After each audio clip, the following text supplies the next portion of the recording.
Hello and welcome to the latest edition of the AIIM Growth Partners podcast. Today I'm absolutely thrilled to be joined by Sabii Iqbal, the CEO and founder of Top Cybersecurity, another cybersecurity business, but doing things very differently. I'm delighted to dive in today and understand a bit more about what Top Cybersecurity is doing specifically within the world of personal cybersecurity. Sabii, welcome to the show.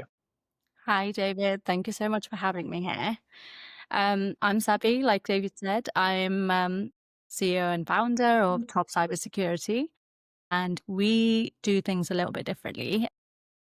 So instead of going through, I don't know, founding a tool and doing a lot of that stuff, we are approaching things from people first mentality. So I found that I've seen a lot of first-hand experience of people struggling to realize what to do after they've been hacked or scammed or have lost anything of their personal device, or they've had an email and they've clicked in. They don't really know where to go from there. And it's always a little bit tense for them. They're not sure exactly who to turn to. And it's a very stressful moment. And it can potentially compromise their work accounts or work laptops or wherever they're using to access their personal data. So yeah, so after that, I did notice that that was a gap in the market with users. There's nobody who's really helping people. Everyone is helping businesses, which is amazing. But the idea before was that businesses need cybersecurity because they're online. But I would argue everyone needs cybersecurity because everyone's online now. It's not specific to businesses anymore. And so that's what I'm here to do. Amazing. So if we take a step back for a second, because you've had, built up a career in cybersecurity and you've gained some impressive kind of certifications in the space, sort of attesting to your expertise in the area. You've worked in quite large organizations, specifically within security operations, threat detection, and those sort of areas. How was it sort of brought to your attention, and how did you identify this problem? Because as you've touched on, most cybersecurity businesses out there work at the business level. What was it that kind of brought this issue and this gap in the market to your attention? So like you said, I've worked at a defense company, I've worked at Justy, I've worked at a hedge fund, very, very different, but very, very important companies. But basically every single company that I've worked at, I've seen a trend where the biggest threat to companies is people. I mean, we all know that the big weakness in security is people, whether we like it or not. But I think we try to use a band-aid for a bullet wound. We try to say, yep, here's some training, go off and do this, and we trust that they'll do it and they'll know what they're doing next time. But actually, that's not how people work, you know? They work through personal experiences. They work through, cool. It's similar to if you, I don't know, have an itchy rash, you would call the GP and be like, I have an itchy rash, I don't know what to do. You might Google symptoms, but it might tell you it's cancer. It might not do exactly what you need it to do. So you need to call an expert and find out what exactly is it, what can I do to recover, and what's the remediation process. So I think that's the gap where people are not really covering it at all. People are struggling with this stuff because, so for example, I was at Cube at the hedge fund and somebody approached me personally and they really, really swore me to secrecy. We're like, do not, this is not work related. Please, can you help me? I've lost my phone and now money's going out of my account. I don't really know what to do. But I also don't want to turn to work because it's not really a work thing. They don't really feel like it's something that they want to share with work. And that's completely fair enough, isn't it? We don't want to expose private lives to work. And so that really helped me realize people really need this. And I've just seen it a lot of times in different companies, different contexts, but it's always the same issue where they don't really know where to turn to. And what are you seeing? I think it's really interesting approach of going specifically to the people. And no doubt we've all had instances where we've lost our phones or we've had, I don't know, a social media account hacked, and it can be incredibly sort of embarrassing, and it can be incredibly stressful. What are the main kind of trends that you're seeing in the market at the moment? What are people typically coming to you with, scared and kind of worried about? So stuff like my WhatsApp got hacked, and now somebody from my account is messaging all of my family and friends with a link, and I don't know what that does. And so they become the perpetrator accidentally because they're using their numbers, and that's quite scary for them as well because nobody wants to be used. So that's the big one. And then I don't know, there's loads of different examples where, for example, somebody's Instagram got hacked. Again, they ask for a friend for money, and then they do pay them on a link or something, and then they've not only lost some trust, somebody else has lost money, and then it's quite a difficult relationship fixer after that. Mhm. And stuff like that. There's a lot of this stuff, and there's even one where because a lot of people use WhatsApp for work. And if that gets hacked, everybody from your work gets hacked. And then everybody after that, it's on your network, which is really scary as well. So how does I guess your solution or your service, how does it look and how does it work? Because I think there's a lot of in cybersecurity, there's a lot of vendors out there putting tools out there which, a lot of businesses will use and then probably lack customization, but they're probably good enough at a business level.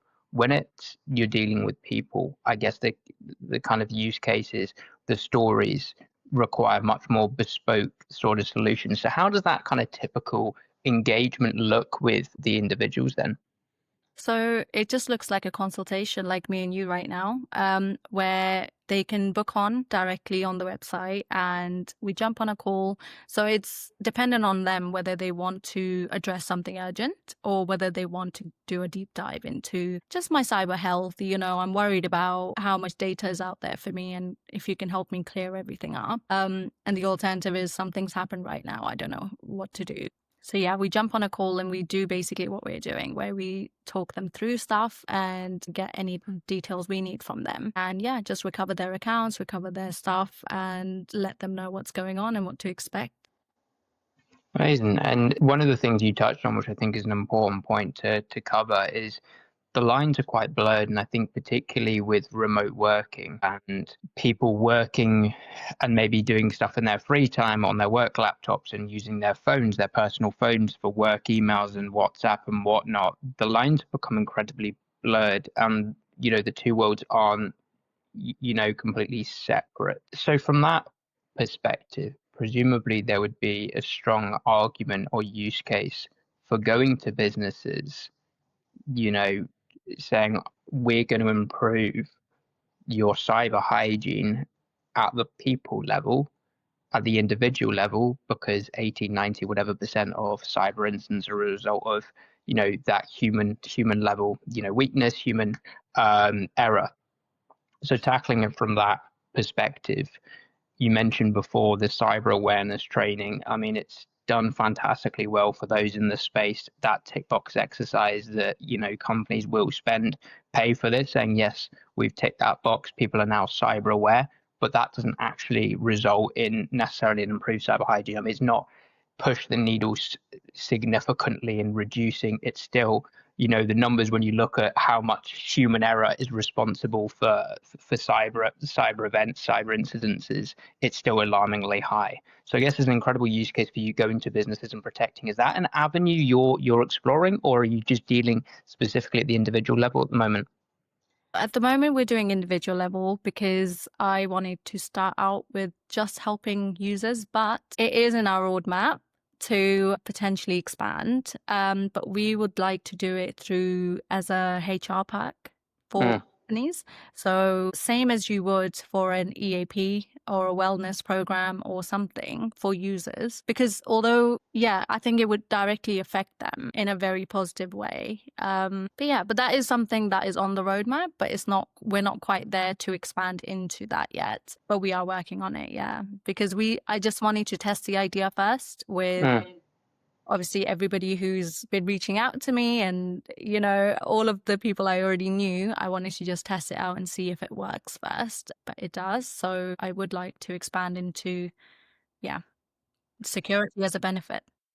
And I guess it's one of those things using that approach of an HR benefit, like an opt-in although you're doing the work, there does require a level of buy-in or kind of interest and awareness from the individual as well. There's probably no point you doing all this sort of diagnostic and improving the cyber hygiene of these people if they're then going to go and use the same password everywhere and, not take any responsibility or any kind of actions themselves to improve their sort of cyber hygiene or whatever else. I think also given the fact that your services are so bespoke, that consultation piece in terms of scalability, it's not like a security awareness training that you can deliver it over video call or you can deliver it like a pre-recorded presentation to hundreds or thousands of people. It's much more bespoke, so you're probably going to want that buy-in from the individual as well, right?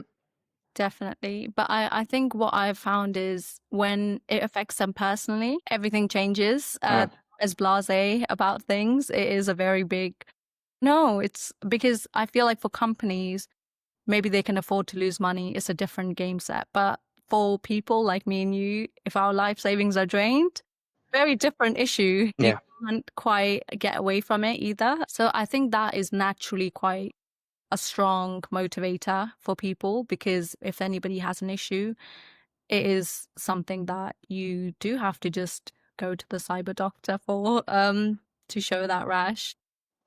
That makes sense. And as we were looking ahead, I think it's so interesting as we mentioned that this is such an untapped area of the market. And I guess from a business standpoint, if a business is creating kind of a product at the dealing at the individual consumer level is not probably where they're going to make the most money. That a lot of people are aware now with all it seems every week we've got latest and greatest cyber attacks in the news. So people are becoming more aware, but they're thinking it's more of a business risk than an individual one. Yes, we all have friends who have had their phones and accounts hacked, but it's still probably not enough for individuals to pay for the security for a mass sort of product. What are your predictions going forward? Do you think individual cybersecurity, personal cybersecurity is something that's going to take more seriously? Do you think some of the bigger businesses are going to be looking for solutions and ways of tapping into this area of the market? I think so, yeah, because right now they go for stuff like cybersecurity insurance, which might or might not pay off. Mhm. But stuff like actual people level, I think it just changes the game because they will be a lot more aware, more alert, I think more hands-on, because they know they've been through it before, or they know what that looked like.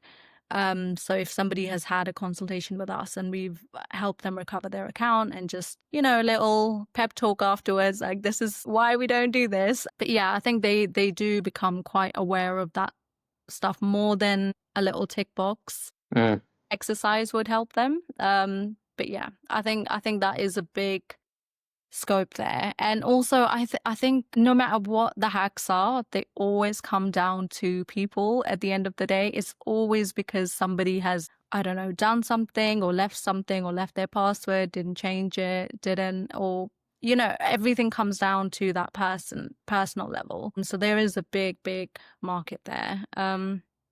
Yeah, that is something that I think business would agree with because of all the data we already have around it.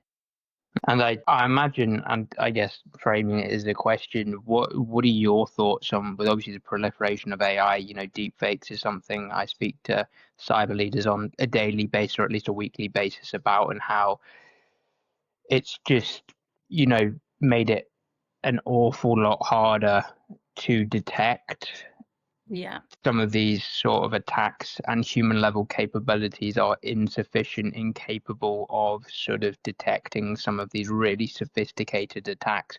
What do you think that's the knock-on effects going to be at the sort of individual level? The funny thing is, these sophisticated attacks are not the biggest reason why hacks happen. They are the most attractive ones. Everyone's very excited to talk about them. I think it is, the more AI driven they are and more complicated, but they are a very small percentage of the overall number of attacks happening. They're mainly phishing, and they're mainly because, somebody left their password out or somebody used the same password across different sites. So I think although there's a need for that AI side of things, because it is harder, but at the end of the day, I think who's going to be falling for it? who's going to fall for the AI scams? Who will fall for the AI hacks? Or who will be affected the most? And I think it will be people. And I think businesses will be affected because of people. Their systems are I think systems are generally quite secure now. All the baselines, we have the guidelines, we have frameworks, and a lot of people start out with that. But I think what we forget to involve is the people side of it. And just a little tick box exercise just doesn't cut it. Because if it did, nobody would have personal data leaked at all, ever.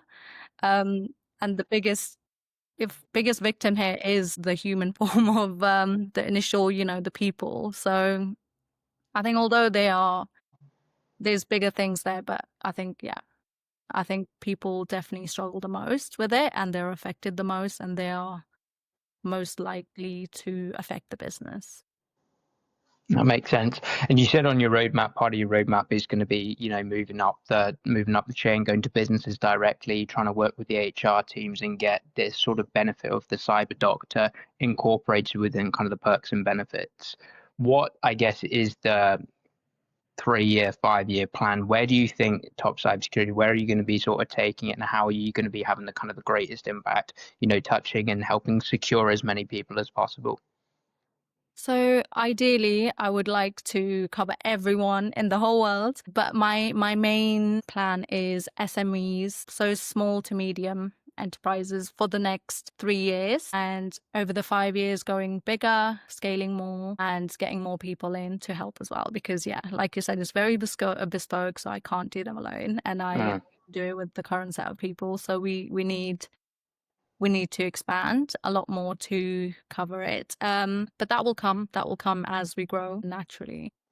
I think the SME market is quite interesting. I've spoken to a lot of people who moved away from bigger companies, set up their own businesses, specifically trying to serve that portion of the market. And they said with all the new developments in technology and AI specifically, coupled with maybe sort of offshoring solutions or whatever, they said we can now create solutions that are bespoke to these small enterprises instead of them going to one of the CrowdStrikes and larger players of the world with these massive platforms that aren't in any way customized or changed to fit their bespoke needs. They buy this platform with 150 features for which they only use 5.